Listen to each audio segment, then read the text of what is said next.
Welcome to This Week in Morgan County. I'm your host, Russell Mokhiber. Our guest this week is Albert Powell. Albert, welcome to the show. Glad to be here. What brings you to Morgan County? Morgan County is a small town where a lot of people don't realize there's a lot of artistic activity in the town. And I was attracted by the beauty first, and then I was recommended to move here by a lady that worked with the Small Business Administration because she said, if you're thinking about starting a small business, Morgan County would be a great place to reside. So I chose Morgan County because it's close to DC, it's close to Baltimore, it's pretty centrally located. Where'd you come from? I lived in Columbus, Ohio. I'm from Ohio. I was born in Steubenville, Ohio. I moved to Columbus and worked in Columbus for 20 years. But I had some family here in West Virginia. My father and a couple sisters here. My father took ill. My oldest sister was taking care of him in a little town in West Virginia, northern West Virginia.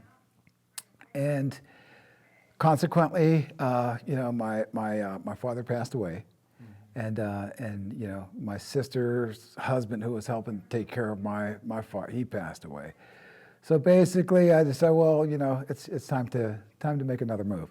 So I wanted to come here and basically start a small business, and this was a perfect place to do it. Nice. Now, the way we got to know each other, someone mentioned to me that you have a connection to the band Wild Cherry, which is a one-hit wonder band. And Yes. the one-hit wonder was Play That Funky Music, White Boy. Yes, it was. And what is your connection to Wild Cherry? Actually, Wild Cherry's from a little town in Ohio that was like 15 minutes from me. What town was that? It's called Mingo Junction, Ohio. Okay. And as a matter of fact, the guy, the leader of the band, lived there and had a rock band. Basically, Wild Cherry was a rock band. And his name What are was, we talking, the 70s? This is the 70s. Okay. This is the 70s. Rob Parisi is the leader of the band, Wild Cherry. He's the one that wrote Wild Cherry, Play That Funky Music, and he's basically the lead singer of the band.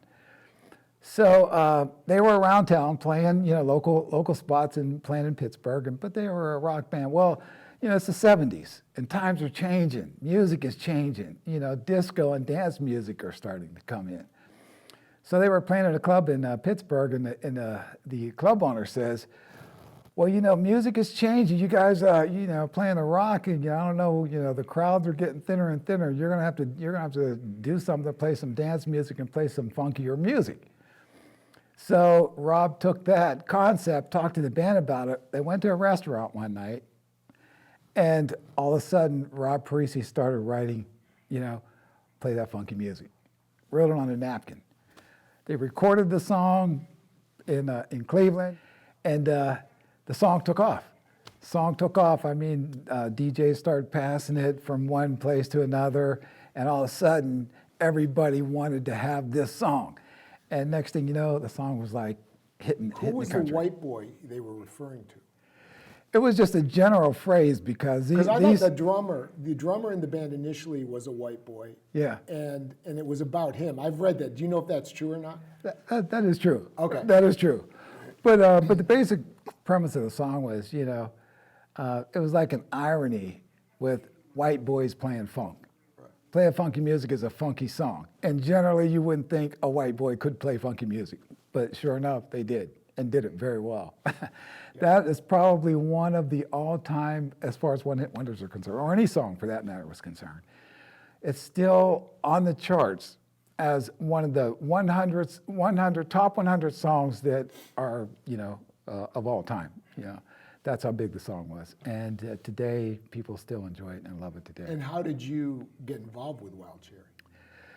Actually, I was in Oklahoma at the time Wild Cherry was auditioning for drummers.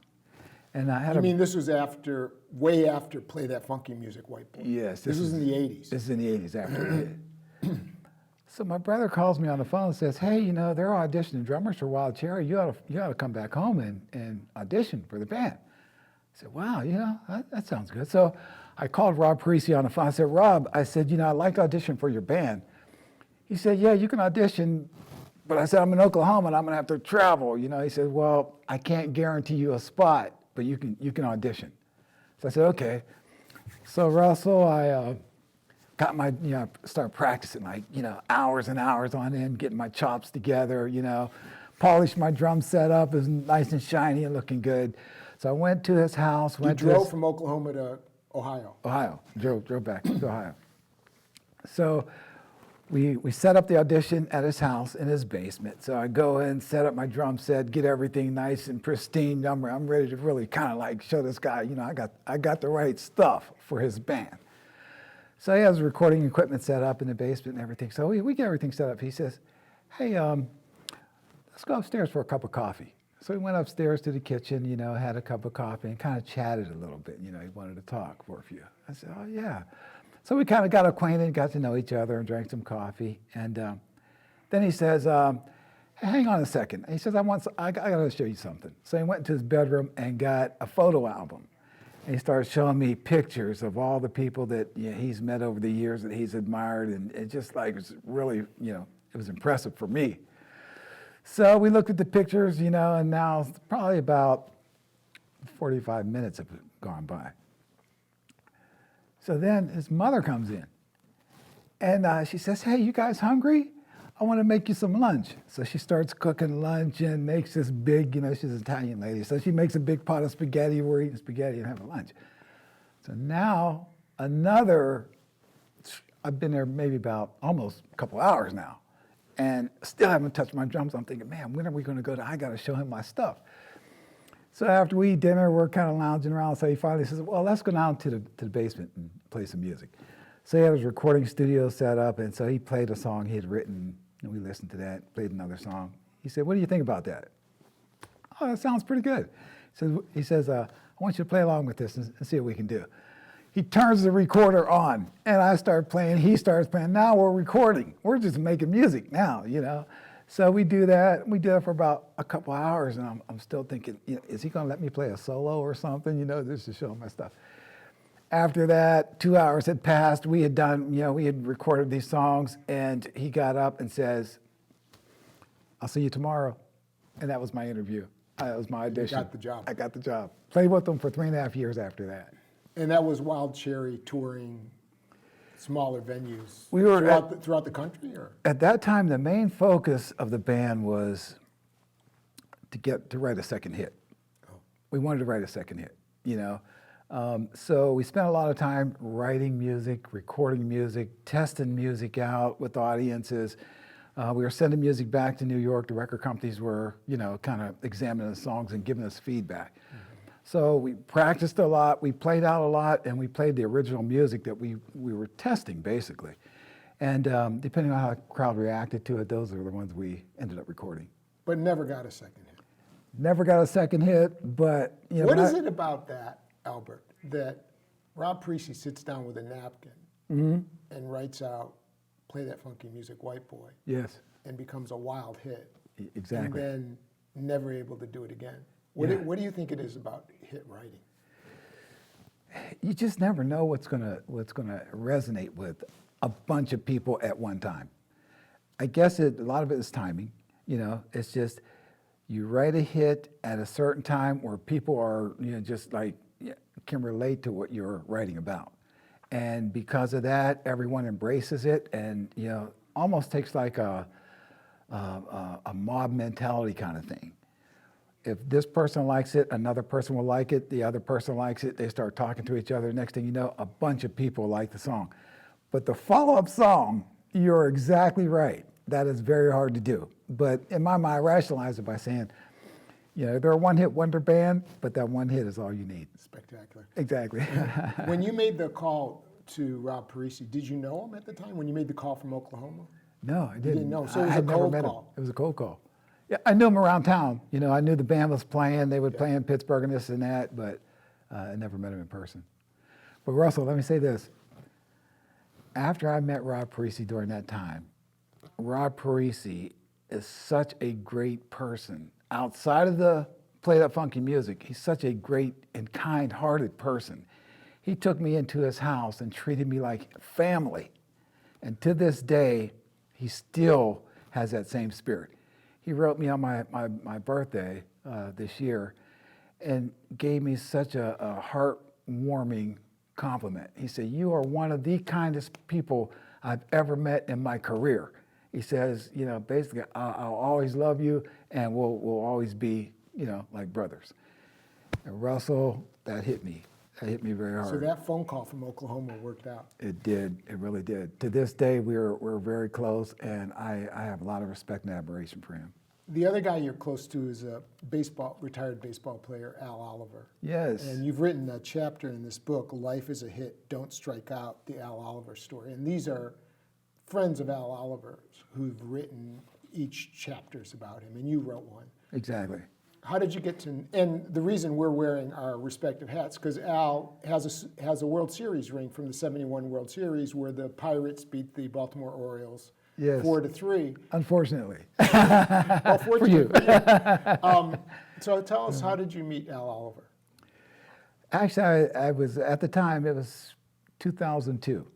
I was working at the state of Ohio, and a lady who was actually a friend of Al informed me that Al was looking for someone to help develop his website. And I volunteered. And so she gave me the information, and I went. He lives in Portsmouth, Ohio. So I went to Portsmouth, Ohio to meet him and kind of discuss what he wanted to do with his website. Al's another guy that once you meet Al, it's like you met your best friend. And that's how it was. So we talked a little bit, got to know each other, and I put up the site for him. And all of a sudden, we just started, connecting. And so Al was wanting to, he's a motivational speaker, and he was wanting to kind of increase his speaking engagements, get his name out there, and do some more speaking. So he asked me to help him.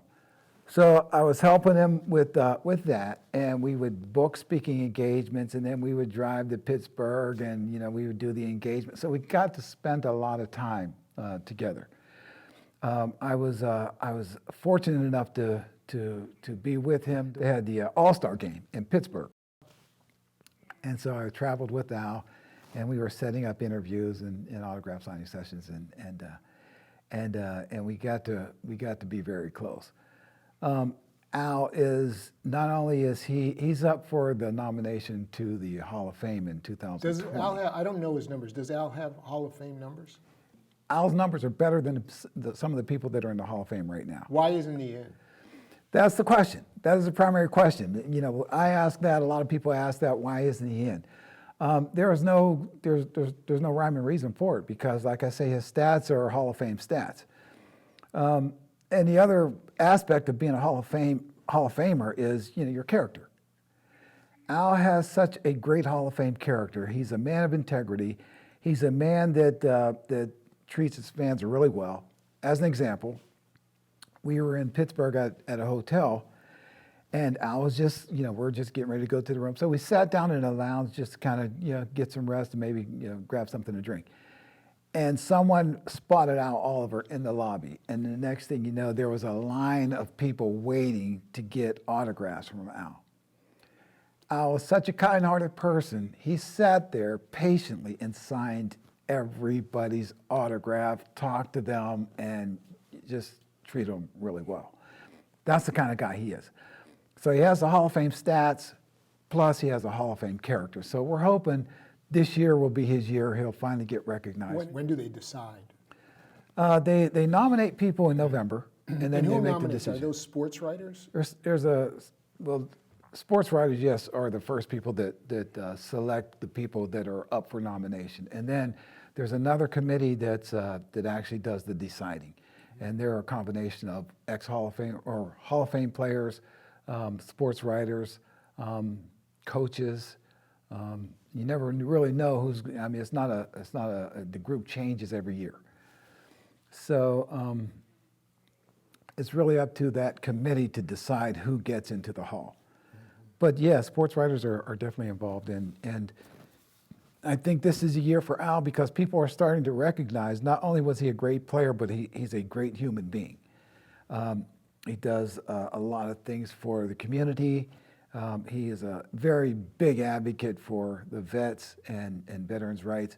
And now his number one speaking topic is diversity.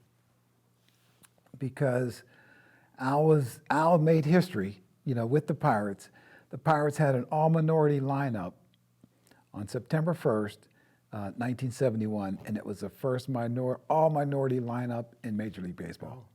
Yeah, And he played with such a great team that year. he really did. Roberto Clemente, Willie Stargell. I mean, Roberto Clemente was like the leader of the team. You know, I mean, he was like their inspirational leader.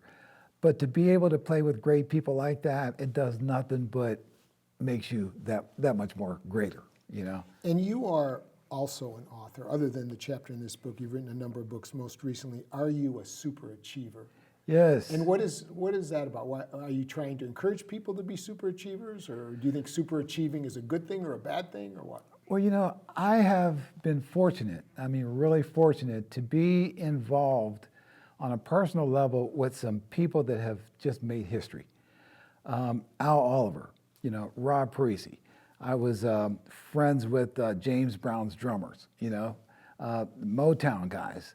And, you know, through that observation, I've learned some things about people that are really outstanding people and that have made their mark in history, but are such kind, humble people.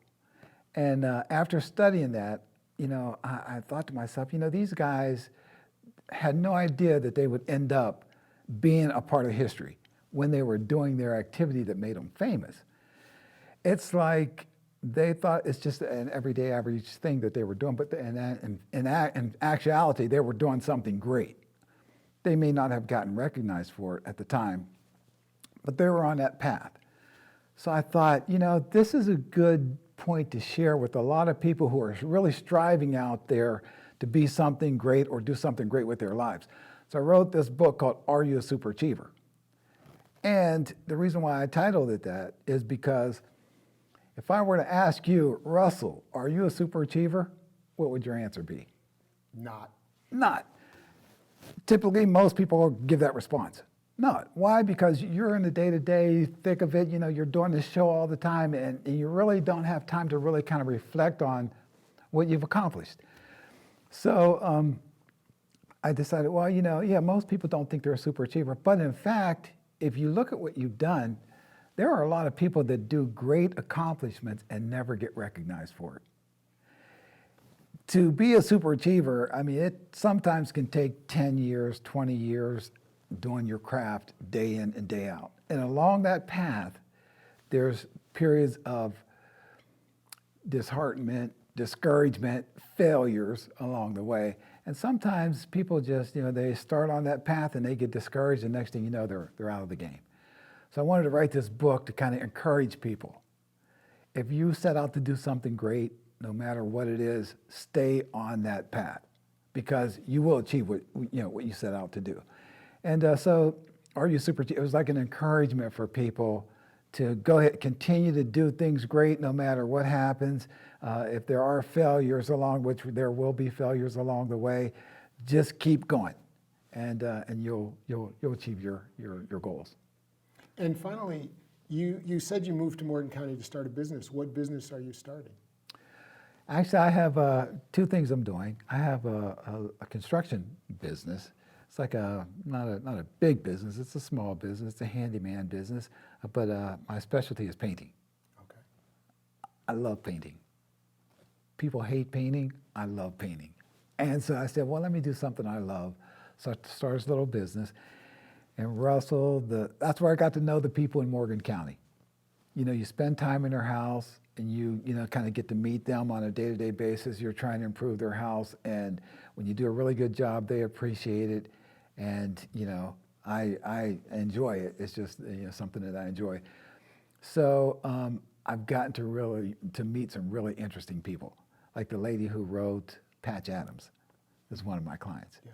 And I have airline pilots that I work for. And How long have you been here, by the way? it'll be 5 years here coming up soon. Okay, so if people wanted, like, if people needed their house painted, who do they call? Albert? Yeah, they can call me. Okay. Yeah. I mean, they can definitely we'll call me. we'll put a link in the story about it, so Okay. people can get in touch with you. Yeah, and the other thing I do is I do internet marketing and website development. So I've been developing websites back in the late '90s, really. And so I develop websites for companies that really want to kind of improve their, I guess, their brand. And not only develop the site, I teach them how to put their site out there in such a way that it's informative, educational, something that's pleasing that people enjoy engaging with, and consequently, get business from your site. Do you have a website? I do. What's it called? AlbertPowellJr.com. JR.com. JR. AlbertPowellJr.com. Because I have a son, it's Albert Powell III. Albert, it's Good. been a real pleasure. Thank Glad you to very meet much. You too. It's a pleasure, Russell. Thank you. And thank you for watching This Week in Morgan County.